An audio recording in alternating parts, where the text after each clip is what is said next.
We've had a very interesting morning of discussion, debate, insight, and attack and counterattack. We discussed women in Bollywood, the new realities and challenges, the emergence of the women-centric films, item numbers, censor board restrictions, political correctness, moral policing. We discussed 21st century entertainment, where we explored what it takes to create, develop and nurture talent and the various talents that are needed in the emerging world of traditional media and new media. We also had a spirited discussion on content and how it is changing as a result of the new media coming in, how it is amplifying opportunities for traditional media, but at the same time challenging them as the traditional gatekeepers are now confronted by platforms where people can spontaneously express their creativity without having to have the approval of rigid established institutional structures. So we are back now to talk about reality television. And reality television is something we're all familiar with. It's a genre that has many faithful followers, and we want to try and understand how central reality TV or reality shows are to TV. What is their attraction?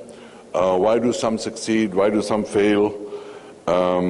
And are they really affecting and impacting the aspirations of middle-class India that suddenly sees that they can go and participate in a show and become a star overnight if they have the talent, if they have the ability?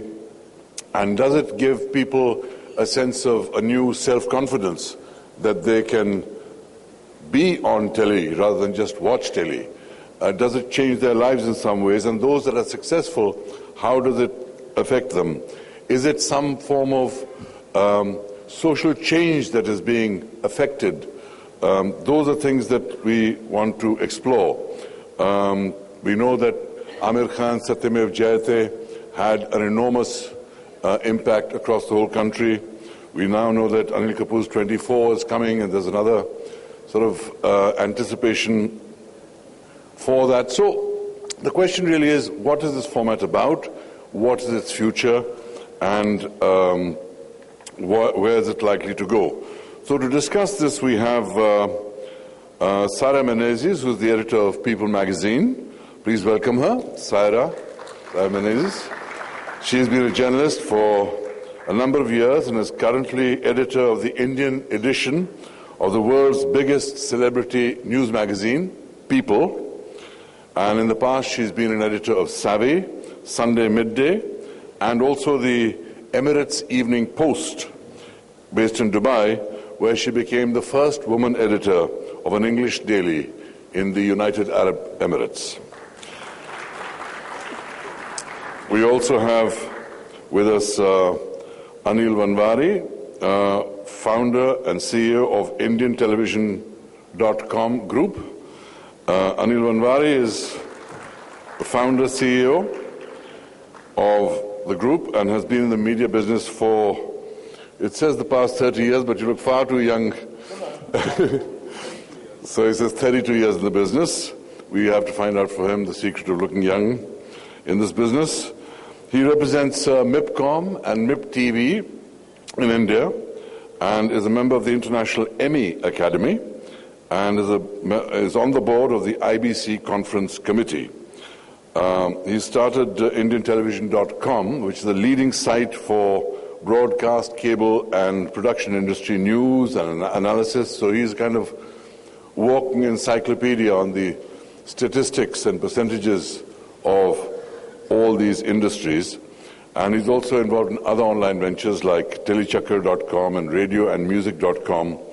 And he instituted and owns the Indian Tele Awards, which is now in its 12th year, and the News Television Awards, which is now in its 6th year. So a big hand for him. We also want to call Poonam Dhillon, who we all know well through films over the years. She was crowned Miss India at the age of 16 and discovered by Yash Chopra, who cast in his blockbuster Trishul. And with over 90 films under her belt, Poonam has worked in regional cinema, and including Bengali, Kannada and Telugu, which, believe me, is not easy. And her craft is extended to theatre as well, where she's done plays like The Perfect Husband, which won the Best Comedy Award in 2005. And Poonam was, of course, seen on Big Boss Season 3 and emerged as the second runner-up. And that's why we have her on the panel today in particular. So please welcome Poonam Dhillon. She's also actively involved in social causes. So let me start the discussion by joining the group. So here we go.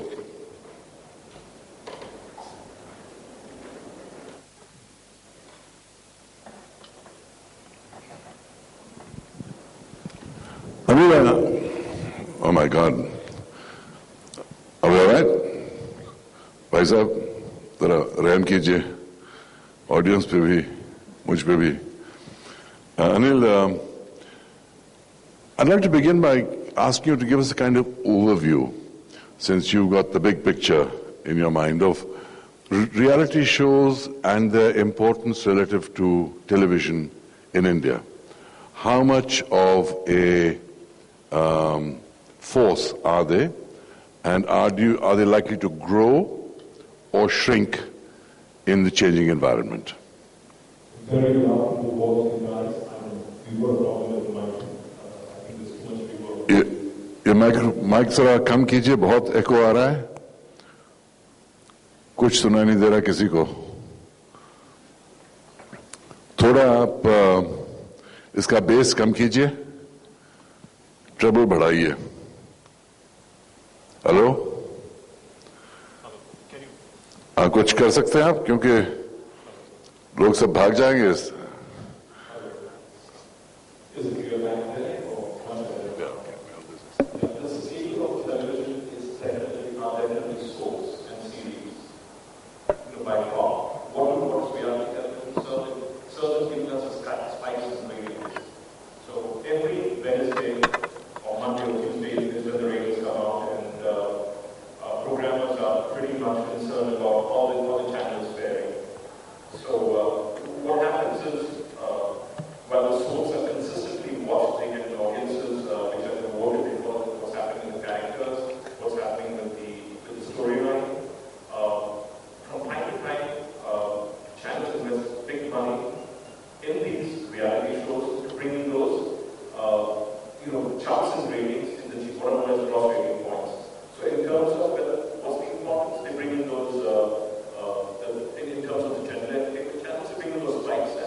So would you say that young people connect more to reality shows than older audiences?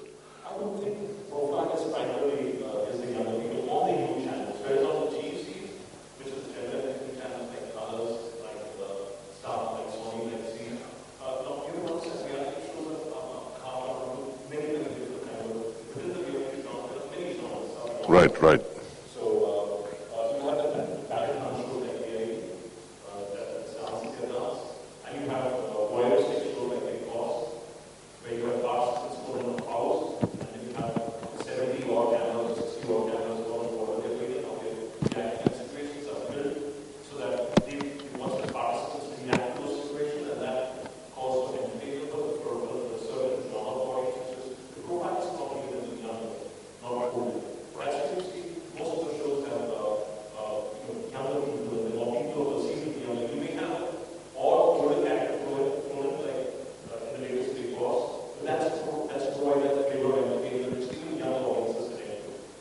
Right.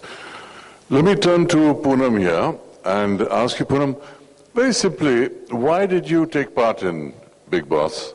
What was the attraction, and what did you lose or gain in the process? Good evening.